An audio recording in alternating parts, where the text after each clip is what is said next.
So you need to be willing to see things from the other person's perspective first. So without stating your viewpoint, seek to understand fully the way this person is looking at something and why they're looking at something that way. You can keep asking questions until you fully appreciate why they see things the way they see them. Now, this is called pacing. Remember pacing and leading. Well, pacing and validating their perspective happens first before you can then lead them to really an additional perspective, or to use some of those reframing concepts that we looked at before. If you've refrained from stating your opinion, they will be much more willing to look at another way of, another perspective. And if you use enough questions without giving your perspective, there really is no resistance to them examining their own viewpoints or looking at their own evidence for why they believe what they believe or why they're looking at something. So it's much better to avoid stating your position. So here's another example. In the picture, do you see an old woman or a young woman?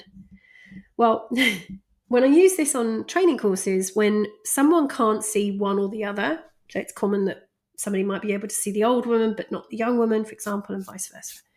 People's first instinct is to immediately jump in and start educating this poor person into, to help them see the other person, whether it's the old woman or the young woman. What they always fail to do is ask the person what they're actually seeing and validating that person's perspective. So the assumption is, you can't see something I see, so you're at a disadvantage. So let me educate you.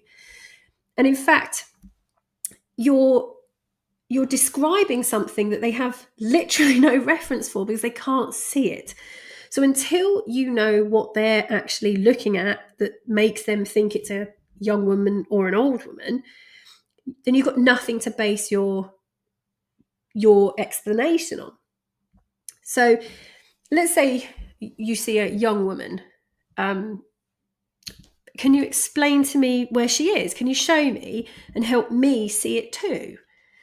And then you'll explain that, whatever it is that you're seeing, maybe point to the picture. And then using what you've shown me, I can then say, oh, right, what you're seeing as the young woman's face, I see as the old woman's nose, like her whole nose is the young woman's face.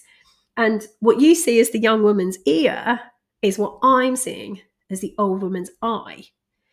And piece by piece, you translate what they're seeing and what label they have for it into what you're seeing.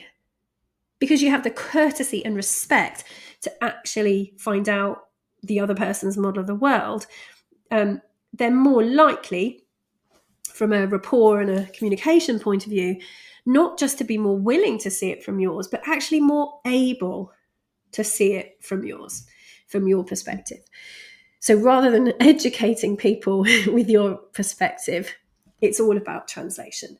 So really try to remember that and watch your persuasive skills skyrocket.